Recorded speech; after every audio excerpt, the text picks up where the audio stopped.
शुरुआत यहां से हुई थी कि परमाणु हथियार को लेकर या परमाणु हथियारों के डेवलपिंग को लेकर के डील हो। ईरान परमाणु हथियार न बनाए, स्ट्रेट ऑफ हॉर्मुज पर नियंत्रण न रखे, और कुल मिलाकर फिर उसके बाद जो स्थिति बनी, उसके बाद से पूरी दुनिया इस दंश को झेल रही है। ईरान अमेरिका के बीच जारी जंग को लेकर जो भी स्थिति बनती है उससे पूरी दुनिया पर असर पड़ता है। लेकिन अभी हाल ही में मिल रही जानकारी के अनुसार अमेरिका के राष्ट्रपति डोनाल्ड ट्रंप ने सऊदी अरब के साथ एक ऐतिहासिक परमाणु समझौता मंजूर कर लिया है, और इस समझौते से सऊदी अरब को अपने नागरिक परमाणु कार्यक्रम के लिए यूरेनियम संवर्धन यानी एनरिचमेंट की क्षमता मिल सकती है। अभी इसकी आधिकारिक घोषणा नहीं हुई है, लेकिन वॉल स्ट्रीट जर्नल की रिपोर्ट के अनुसार जो तथ्य सामने आए हैं उसमें सूत्रों के हवाले से जानकारी मिली कि समझौते की सार्वजनिक घोषणा बुधवार यानी 22 जुलाई को हो सकती है। रिपोर्ट्स के अनुसार उम्मीद यह है कि समझौता 30 साल तक चलेगा और इसमें परमाणु कार्यक्रम को विकसित करने के लिए अमेरिकी कंपनीज भी शामिल होंगी। अमेरिका और सऊदी अरब की संयुक्त स्टडी के बाद इस समझौते के तहत सऊदी अरब में यूरेनियम संवर्धन सुविधा बनाने की अनुमति मिल सकती है। यूरेनियम संवर्धन का मतलब है यूरेनियम में शुद्धता को बढ़ाना, साधारण यूरेनियम में काम आने वाले यूरेनियम U-235 की मात्रा बढ़ाना, और इसी प्रक्रिया से बना यूरेनियम परमाणु बिजली बनाने में इस्तेमाल भी होता है। और अगर इसे बहुत ज़्यादा संवर्धित किया जाता है या किया जाए तो परमाणु बॉम्ब बनाने के लिए इस्तेमाल किया जा सकता है। जितना एनरिच्ड यूरेनियम होगा, यानी अगर 20-30% है तो उसे एनरिच्ड किए जाने की श्रेणी में रखा जाता है कि इसको एनरिच्ड किया जा सकता है। 60+ एनरिच्ड है तो वो बिजली बनाने के काम आता है, सिर्फ बिजली बनाने के काम आता है। और बॉम्ब बनाने के लिए, हथियार बनाने के लिए 90%+ एनरिच्ड यूरेनियम की आवश्यकता होती है। ट्रंप और पूर्व राष्ट्रपति जो बाइडेन दोनों ने ही अमेरिका की टेक्नोलॉजी शेयर करने के लिए सऊदी अरब के साथ परमाणु समझौता करने की कोशिश की थी।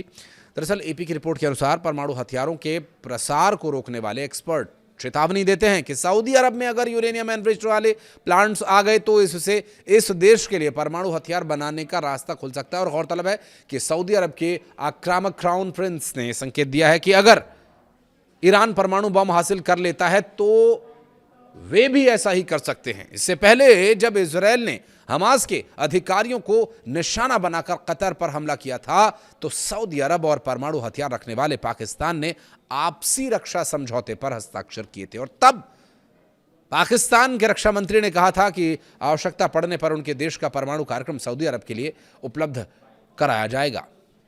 इसे इजरायल के लिए एक चेतावनी के तौर पर भी देखा गया था, जिसमें लंबे समय से मिडिल ईस्ट का एकमात्र परमाणु हथियार वाला देश माना जाता रहा है। मिडिल ईस्ट में तनाव कम होने का नाम ही नहीं ले रहा।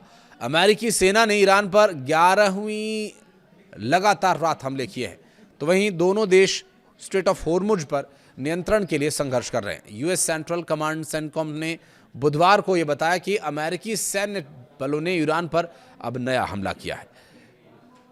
कमांड ने सोशल मीडिया पर लिखा कि ये पहले ईरान की व्यावसायिक जहाजरानी को भी धमकी देने की क्षमता को कमजोर करने के लिए किया जा रहा था। अमेरिकी सेना ने अभी तक इन ठिकानों की जानकारी, हमले के बारे में, किन ठिकानों पर हमला हुआ इसके बारे में जानकारी नहीं है। और ये हमला उस समय हुआ है जब राष्ट्रपति डोनाल्ड ट्रंप ने संकेत दिया था कि हम हमले और तेज कर सकते हैं। दरअसल स्ट्रेट ऑफ हॉर्मुज दुनिया के ऊर्जा निर्यात का एक महत्वपूर्ण मार्ग है और ईरान और अमेरिका के बीच इस क्षेत्र पर कब्जे को लेकर तनाव जारी है।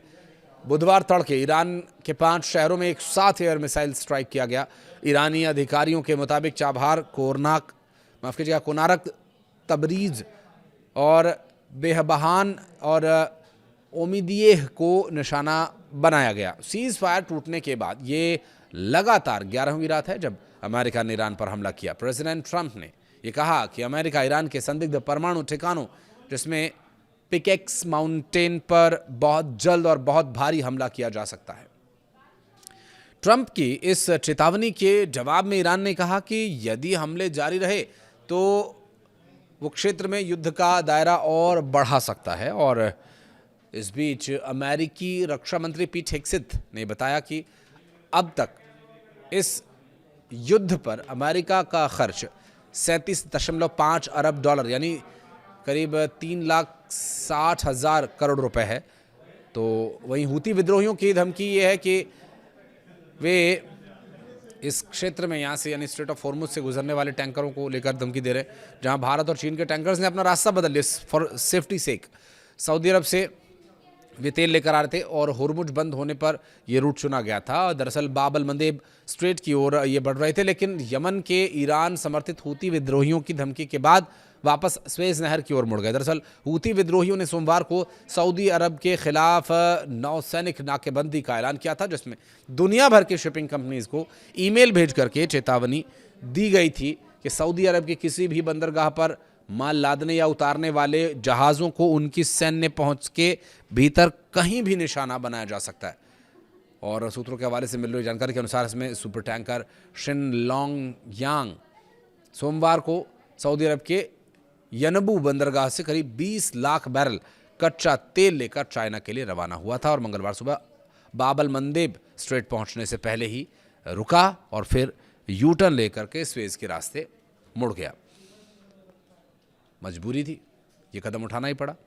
तो ये स्थिति है, एक तरफ खाड़ी देशों में अशांति फैली हुई है, दूसरी तरफ अमेरिका का ये समझौता और तीसरी तरफ स्ट्रेट ऑफ हॉर्मुज पर नाकेबंदी और चौथा महत्वपूर्ण और सबसे महत्वपूर्ण ये कि ऊर्जा सप्लाई के ऊपर एक बड़ा संकट। और ईरान लगातार अमेरिका के हमलों का जवाब अलग अलग तरह से दे रहा है।